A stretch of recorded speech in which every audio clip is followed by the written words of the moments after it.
Hello students, I am again here with one more important question for your Java interview preparation. What is the difference between for loop and for each loop in Java? See, we know the for loop, it is just like a while loop and do while loop. That is a traditional approach of iteration, means looping. Okay, now let us see the syntax of for loop first. How to write for loop here? First for keyword is there, then initialization section is there, initial expression we can say, after that place semicolon, then here we have to write a test expression or test condition, we can say that, like test expression, and after that here update expression we have to write like update expression, and then here whatever statements you want to execute again and again, those we have to place inside this block. If there is a single statement, then you can skip this block, but if multiple statements you want to write, then you have to compulsory place this block. One more point, keep in mind that single statement should not be a variable declaration statement with assignment. Getting? Means here suppose you are declaring one variable like integer a equals to 10, then that type of statement you cannot place as a single statement inside this for loop without block. Getting? Means it should not be a declarative statement, other than you can place a single statement without this block. This is just a for loop. For loop here first is initial expression. Initial expression means here you can just initialize the counter. After that test expression means here you can place a condition. Till the condition is true, the control will execute this block of statements. Whenever the condition will become false, the control will be shifted here.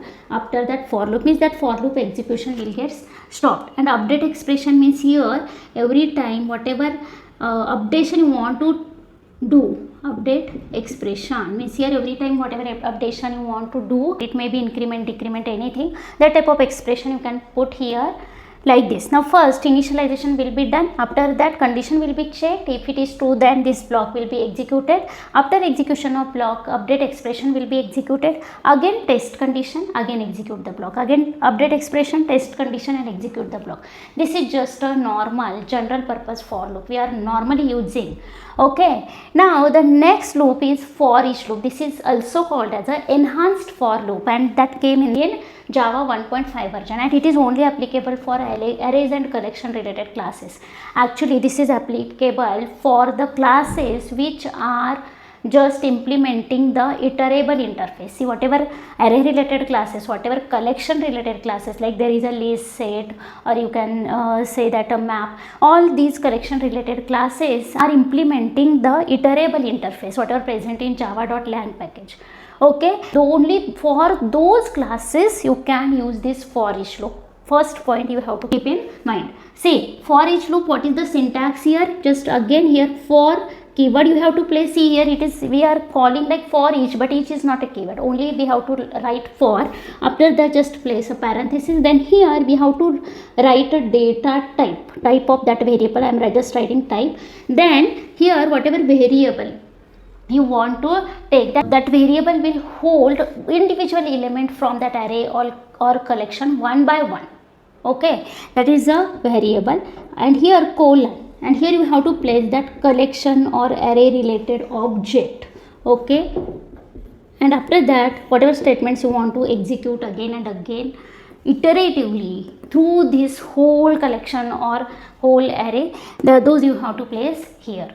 Getting? This is just a for loop and for each loop. In for loop, the normal syntax is there like initialization, test expression, update expression. Till the condition is true, all the statements will get executed again and again.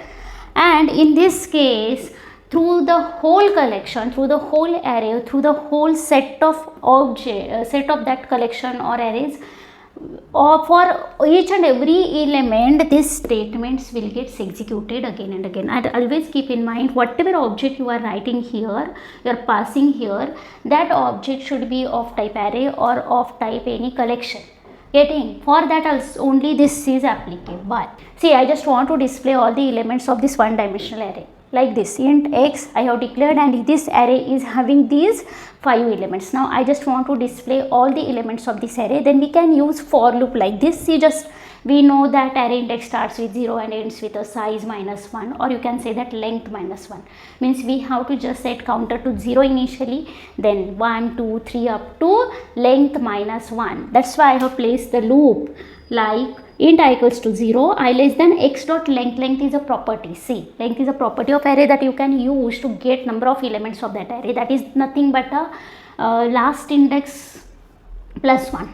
Okay, because array index starts with 0 and up to size minus 1, or you can say that length minus 1. That's why we have to go from 0 to less than x dot length I plus plus, and we have to just display here one by one individual element with the help of system dot out dot println. Now how to fetch element of that array, like x of I is nothing but a see, I is here counter, and here x of I means I is a subscript, x of 0, x of 1, x of 2. In that way all the elements will get displayed here like 11, 2, 3, 10, 7 in a line. Getting? Now the next one is for each loop. Here again for same purpose we can use for each loop like this. For, see here, data type of individual element of that collection or array, we have to write here. See, array is of type integer. One element if you are considering, then that is of type integer. That's why here for int, not integer, that is not a wrapper class, here int. That's why int x1 here you can take any variable. Okay, x1 colon x means for each and every element of x that will get stored inside x1. For each element x from see, for each element x1 from x, just do this task. Getting? That's why here one by one element from that x will be taken, that will get copied inside x1, and that just we have to display, that we are just printing. Getting? Means here counter is not required. In case of for doing this type of task, counter is compulsory. Okay, now instead of counter, instead of index, also we can just iterate through the array. We can just display the array with the help of for each loop. Getting? This is the best example to explain this difference between for and for each. Now the next point is, suppose I want to just display hello message onto the output screen 5 number of times. Then how we write that, how we can do that? We have to place their loop. Okay, here I am just considering for loop. Now how to do that? For I equals to 0, I less than 5, I plus plus. Here you can place counters in any way. Like suppose you are starting counter by 1, then here you have to write I less than equal to 5, means 1, 2, 3, 4, 5. Or 0 to less than 5 means 0, 1, 2, 3, 4. 5 number of times it should be executed. Getting? And just I am displaying hello. Now if you want to do this task with the help of for each loop, is it possible? Just think about this. If you want to do this same task with the help of for each loop, of course it is not possible. Getting? Means it is not a general purpose loop. For each loop is not a general purpose loop. Means for such type of requirement, this type of requirement, you cannot use for each loop. Getting? Suppose you want to do addition of all the elements of array, then you can use for each loop, no problem there. Getting? If you want to just find out the minimum number between array, again you can use their for each loop. Okay, if you want to just display all the elements of any list object, okay, again there you can use for each loop.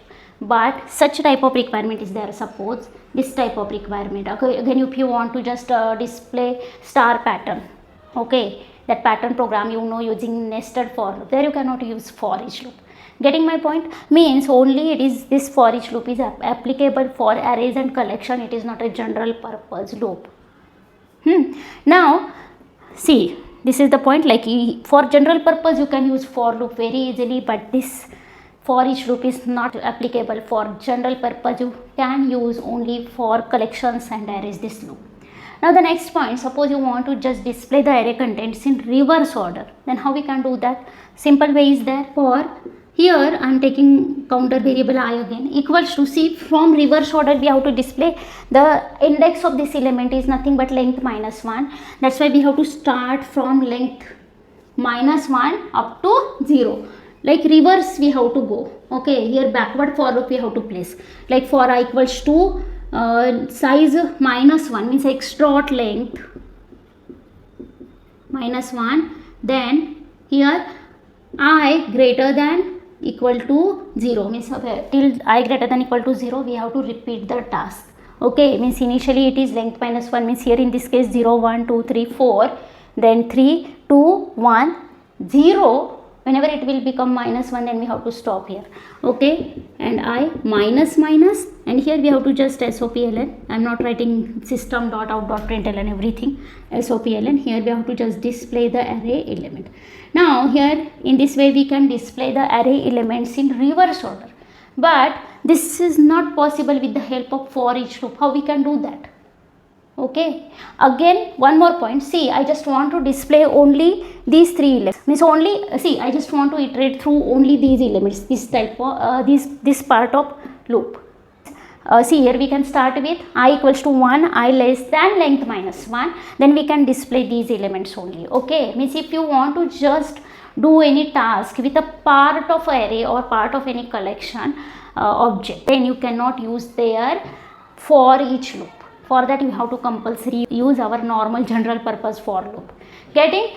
These are just points you have to keep in mind. Means for traversing in reverse order, you cannot use for each loop. For that you have to compulsory use for loop. Again, for general purpose, suppose you want to display like hello message or star pattern onto the output screen, for that you cannot use for each loop. If you want to display multiplication table of a number, again there you cannot use for each loop. For each loop is only applicable for arrays and collections, and there that is best choice instead of for loop. See here, if you want to display the array elements, then there is no need of counter. Okay, instead of counter you can do this. Okay, if this is a one dimensional array, then there is no such a type of difference. If it is two dimensional array, then better than normal traditional for loop, this is more appropriate to use for each loop. Getting the two dimensional array, there also we can use this for each loop like this. Let two dimensional array is like this. Suppose considering here, let x equals to, the first array is let 1 2 3 and second element is like 10 20. Okay, this is a two dimensional array. Now from that, this one is a first one dimensional array and second one is, this one is a second one dimensional array, and array of array is nothing but a two dimensional array. Okay, now see here, suppose I want to iterate through this, then how we can do that? With the help of normal traditional for loop like this. For here we have to first take one counter variable I for arrays. Okay, for individual arrays, like for I equals to 0, I less than, see here size of this x minus 1 we have to do like x dot length minus 1. Only x dot length, because here we have used less than. Okay, x dot length and I plus plus. Now again we have to put the next loop like for integer j equals to 0. Now here we will consider only individual array in a internal for loop. Like I equals to 0, I less than length of this individual loop. Individual array. Okay, like j equals to 0, j less than x of I dot length. Getting? X of I is nothing but this one array. X of 0 is the first array, x of 1 is the second array, and j plus plus, and just SOPLN display the in elements one by one like x of I j. Getting? In this way we can just display all the elements of two dimensional array with the help of our normal general purpose for loop. Now with the help of for each loop, again we can do the same task like this. See here we will place like for, let first is the data type of this one is array. Okay, individual element first we have to place inside one array, like here int and here square bracket, let x1 in this way colon x, means from x array the first array will be placed inside x1, and from that array again one by one element we can fetch. Okay, like this for. Now the individual element of that one dimensional array is again integer. Okay, that's why int let y1 colon x1. Now here y1 will be having one by one elements from that x1 array. Okay, first x1 array will be this one, and second time this one. Okay, now just SOPLN simple y1. Now here there is no need of using counter. Getting? Means better than using normal for loop. Here for each loop is the best choice. Okay, means some in collections, in array related classes you can use this for each loop, that is better to use. Okay, or if you want to do any general purpose task, then you have to use for loop. Getting? This is just a difference between for loop and for each loop. If you want to just do any normal general purpose task, then go for loop. If you want to iterate through the array related class or collection classes, means whatever classes which are implementing in iterable interface which is present in java.lang package, for those we can use for each loop. It is also called as an enhanced for loop and came in Java 1.5 version. Okay, and for iterating through one dimensional array or two dimensional or any multi-dimensional array, you can use this for each loop. That is the better choice in that case. Means for iterating through one dimensional, two dimensional or multi-dimensional array, for each loop is the better choice than for loop. Getting?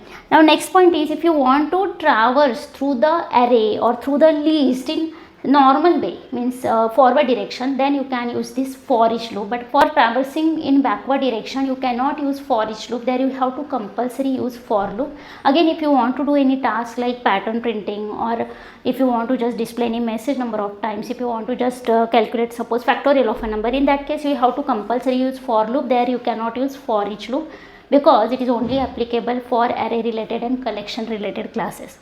Getting? Now this is just a difference between for loop and for each loop. In the next session we will see one more important point for your Java interview preparation. Till that, take care. Bye bye. Thank you.